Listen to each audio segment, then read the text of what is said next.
Hello dear students, welcome you all to the 5th unit of computer graphics lecture.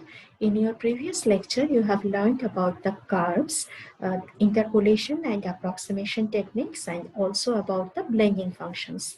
In today's lecture, we will learn about the spline representation, and then we will learn about two different curves, Bezier curve and the B-spline curve. In spline representation, we will learn about continuity of curves, geometric and parametric continuity, how to represent curves using splines, and why to use cubic polynomials. Okay, let us start with spline. What is a spline? A spline, it is a flexible strip which is used to produce a smooth curve through a designated set of points. Basically, this is a hardware device. See, this is a spline. Okay, you are having one flexible strip, and these are the ducts. So you have to draw a curve through the these points. You are given some 10 points. You will place your ducts in those 10 points, and you have to pass your spline through those points. Okay, so basically that is the use of the spline. The term spline curve that originally referred to the curve which is drawn using the duct and spline. Basically, it refers to any composite curve formed with the polynomial sections satisfying some specified continuity condition at the boundary of the pieces. So we know any curve that can be defined using some polynomials, right? So suppose this curve is drawn using a polynomial. You are given some 100 points through which the curve should pass. Okay. Now you have drawn the first section with 10 points using the spline. The spline is a small one, right? Now for the next 10 points, again you have to use the spline. So you got two different sections of the same curve. Now at the boundary, means from the 10th point to the 11th point, the last point of the first section to the first point of the second section.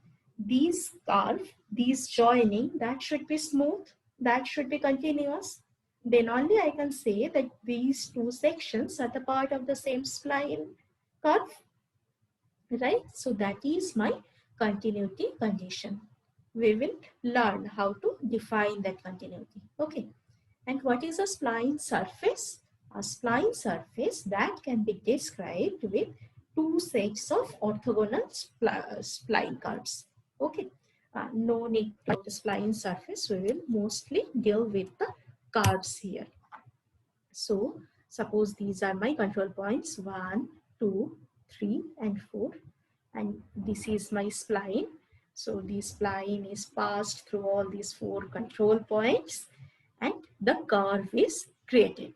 So spline curve that can be specified by giving a set of coordinate points, and these points, they are known as the control points.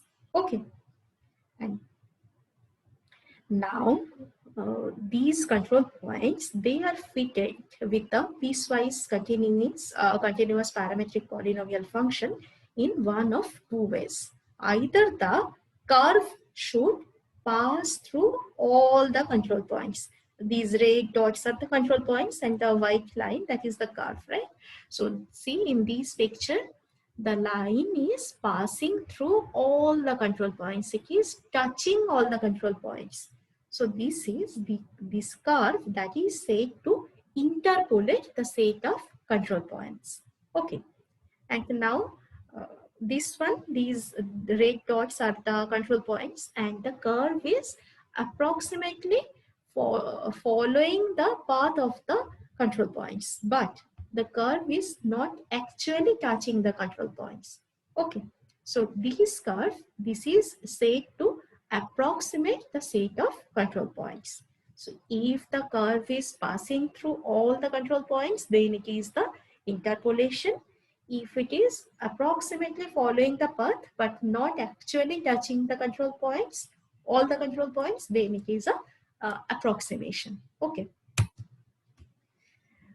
Now, what is convex hull? The boundary formed by the set of control points for a spline that is known as the convex hull. Just remember this definition. Later we will use this definition. Okay. So for this curve, we are having 4 control points: P0, P1, P2 and P3. And the curve is a approximation here. It is following the path. Okay. And this boundary that is known as the convex hull for this particular spine curve. Similarly, I am having another curve P0, P1, P2 and P3. This is also one approximation curve. It is touching the first point and the last point, and the midpoints, they are not touched. And we are joining P0, P1, P1, P2, P2 and P0, not P2, P3. Okay. We can join P2, P3 and P3, P0, but we are not doing that because that will not be a convex region. Okay, so make it a convex polygon. We are joining P2 to P0 and this triangle that is known as the convex hull for this spline curve. Okay. Now, what is continuity? Say we are having parts of 2 different curves. I'm having one curve like this, and then I'm having another curve like this. So this is the meeting point or the intersection point or the joining point. So to ensure the smooth transition from one section of a piecewise parametric curve to the next section. So this is my first section and this is my second section. Various continuity conditions can be imposed at the connection point. Okay. So here we will define the continuity condition. These continuity condition that can be of 2 types. First one is the parametric continuity and the second one is the geometric continuity. And for each type of continuity, we can have multiple orders of continuity. Okay. So we will be learning about 0 order continuity, first order continuity and second order continuity. So for geometric continuity, we will be having 0 order geometric continuity and we will represent that as G0. Okay. And in case of parametric continuity, we will be having 0 order parametric continuity, which we will represent as C0. We will be having first order parametric continuity and we will represent that using C1. Second order parametric continuity using C2. Geometric continuity is represented by G and parametric continuity is represented by C. Okay. Now, what is parametric continuity? We know that the curves can be defined by some parametric functions, right? So we view the curve or surface as a function rather than a shape, right? That is often mathematically we define. So parametric continuity that cannot be defined given only the shape of the curve. If you are only provided with this shape, we cannot define the parametric continuity. For defining parametric continuity, we need the parameterization of the curve. We need the parameterized definition, mathematical definition of the curve. Okay. Now, what is 0 order continuity? If the 2 sections, they meet at the intersection point, then we will be saying that this is having 0 order continuity. Suppose I am having one curve like this and the second curve like this. So this is the endpoint of the first section and this is the endpoint of the second section. They are not same, right? So these curve that is not parametric continuous. Okay. But this curve that is parametric continuous because the last point of the first section that is meeting with the first point of the second section. If the curves meet at the intersection point or the P1 equals to Q0 where P is the first curve and Q is the second curve. If that is the case, all the XYZ value of last point of the first curve matches with the xyz value of the first point of the second curve, then we are saying that they are having zero order continuity. Okay, so as if the same curve is repeated multiple times like this, and each time they are meeting at the endpoints. This is zero order continuous. Okay, and now what is the first order continuity? For defining first order continuity, the curve should be zero order continuous. Okay, so suppose this one, the curves are these two sections, they are zero order continuous because the endpoints that are matching. Okay, now what is the additional condition here? The first parametric derivatives of the coordinate function for the first section, that should be equal to the first parametric derivative of the second curve. I will calculate the parametric derivative at this point. I will calculate the parametric derivative of this point. These two values should be same. P dashed 1, or the first order parametric derivative of the first curve, that should be equal to the Q dashed 0. That means first order parametric derivative at the 0th point of the Q curve. Okay. Now we are coming to the second order continuity. Basically, when we are defining the parametric derivatives, they are nothing but the tangent vectors. So the tangent vector of the first section of the curve at the last point, that should be equal to the tangent vector of the first point of the second curve. Okay, that is the meaning, physical meaning.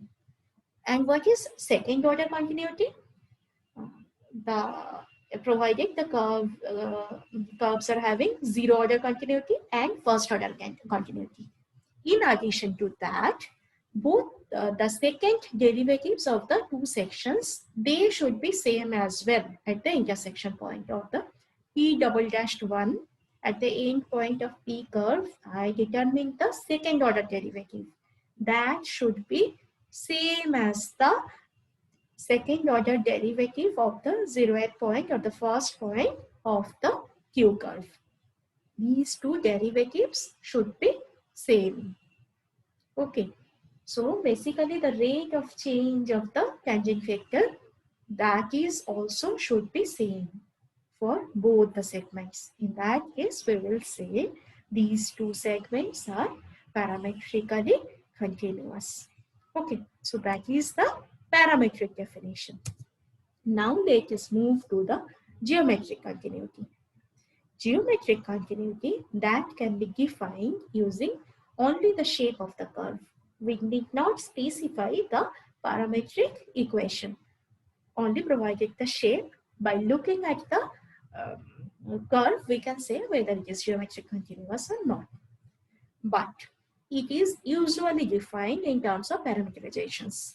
Okay, but the choice of parameterization, how you are parameterizing it, that does not affect the outcome.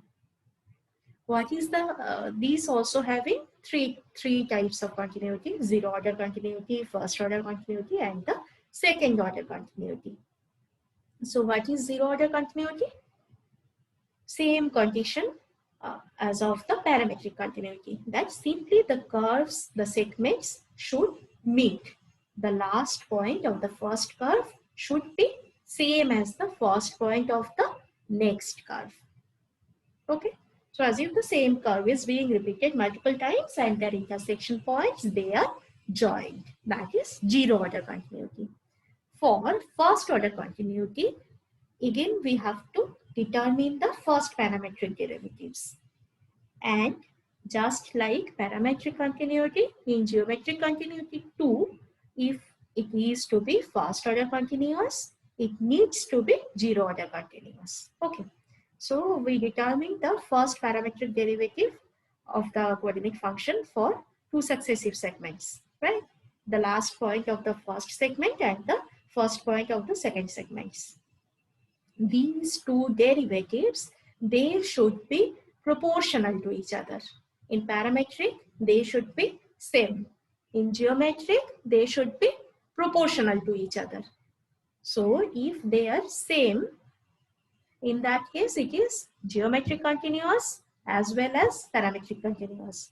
But if they are not same, but they are proportional, the tangents are parallel to each other, in that case they are geometrically continuous but not parametric continuous. Okay. In case of second order continuity, the curve should be first order continuous as well as zero order continuous, and the second derivatives of the two sections, they should be proportional at the intersection point. Okay. In case of parametric continuity, they should be same. In case of geometric continuity, they should be proportional. Suppose we are having one curve like this, one segment, okay, and let me write, this is 0 and this is 1, and then I am having a segment like this, 1 to 2. So I am saying this curve is continuous, parametric continuous as well as geometric continuous. Now I am having one curve like this. This point is 0, this point is 1, and then I am having say 1, 2, same distance, but let me write it 6. Okay. So this is 0 to 1 and this portion is 1 to 6. This curve, that is geometrically continuous because the rate of change, they are proportional.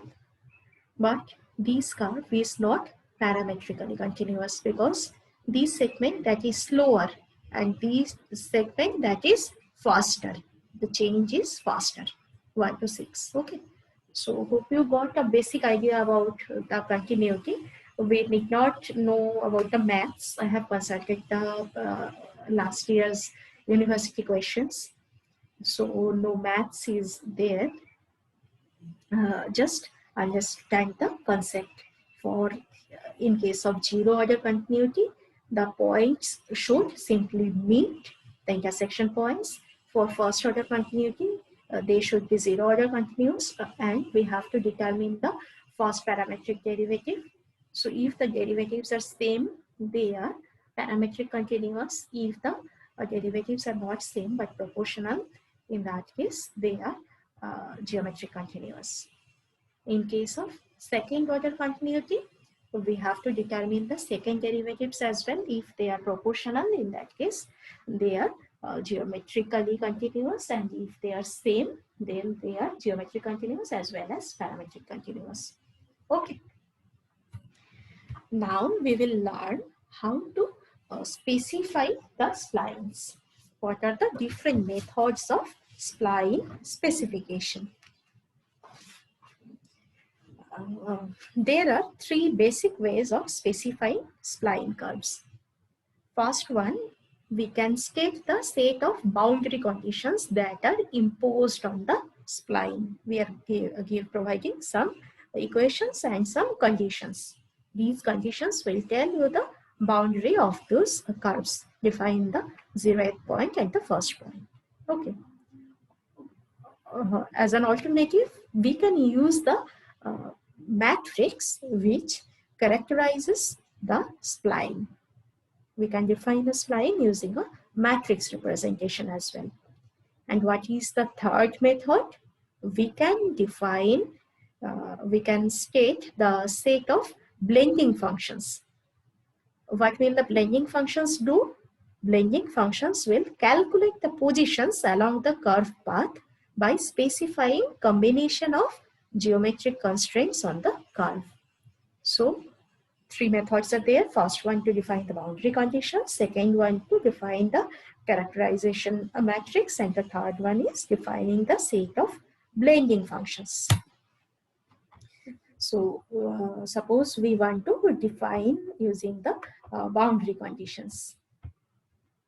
The parametric cubic polynomial that is to be fitted between each pair of control points we are having the following equation. Suppose we are giving one equation like this: xu equals to axu cubed plus bxu square plus cxu plus dx, where u lies between 0 and 1. So what will be the boundary conditions? On the endpoints, we will get the value of x0 and x1, because u is lying from 0 to 1. So the boundary conditions are x0 and x1, and we can determine the number of points we wish in between 0 to 1. We can have multiple values of u, maybe 1/3, half, 1/4, like that, okay? And we will calculate the points. And these should be fitted within the set of control points. Okay. For matrix representation, I can define xu as a matrix product. We will be having one matrix like this: u cube, u square, u1, and then we are having one 4x1 matrix: ax, bx, cx, and dx. That means u into c. This c that can be represented as a product of M spline and M geometric, where M geometric that contains the geometric constraints, and M spline that transforms that geometric constraint values to polynomial coefficients. So by multiplying these two matrices, I will get the polynomial coefficients ax, bx, cx, and dx. Then we will multiply it with u, and we will get the spline. Okay. And by the third method, we can define it using the blending functions. Xu is defined as k0 to 3, a summation of k0 to 3 gk into bfku. We are defining the blending function for each k value for u. Okay. So these three ways are for the spline specification. You will notice that I have used a cubic representation, u cube, right? In the previous also, I have defined it like ax u cube. So cube is the highest degree I have taken for the representation. So why to use this cubic polynomial? You can define as many degree as you want, but cubic polynomial that offers some actually advantages. See, polynomials, they are used to define the approximation of the curves, right? But if the polynomial is of too low order, then what will happen? We cannot represent the curve properly if we are considering a lower degree polynomial. Okay, say we are considering the highest degree as the square, u square. In that case, it is not defined enough. It is not flexible enough. So cubic polynomial that offers more flexibility for modeling the arbitrary curve shape with respect to lower polynomials. So why don't we use u to the power 4 or u to the power 5? Because in that case, we need to perform more calculations and we will need more memory. Okay. So these cubic representation that while compared to the higher order polynomials, that needs less calculation and less memory, and this is also more stable. So it is already decided that cubic polynomial representations are the optimum representations. Okay. So let us just elaborate the example which we have already covered. Cubic spline interpolation methods. So in cubic interpolation splines, we are given with a set of control points. We have to fit the input points with a piecewise cubic polynomial curve. Suppose we are having n plus 1 number of control points. Okay. So as I told you the equation previously, we are given with this equation: xu equals to ax u cube plus bx u square plus cxu plus dx. Okay. Similarly, I can define the yu, ayu cube plus byu square plus cyu plus dy. Similarly, I can define the zu, azu cube plus bzu square plus czu plus dz. Right. So what I have to do, for each of these three equations, we need to determine the values of the four coefficients. This one, ax, bx, cx, dx, ay, by, cy, dy, like that. So a, b, c, d, these four types of coefficients we have to determine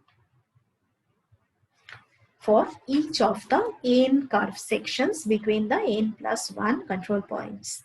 If we are having n plus 1 control points, I will be having n curve sections, right? If we are having 10 control points, we will be having 10 sections. So for each section, we have to determine these coefficient values. How to do that? We do this by setting enough boundary conditions at the joints, at the control points between curve sections, so that we can obtain the numerical values for all the coefficients. Okay. So in our next video, we will study about some more methods for setting the boundary conditions. So basically, Bezier curve and B-spline curve, they are some specific methods for setting the boundary conditions. Okay. Have a break and come back for the Bezier curve and B-spline curve. Thank you.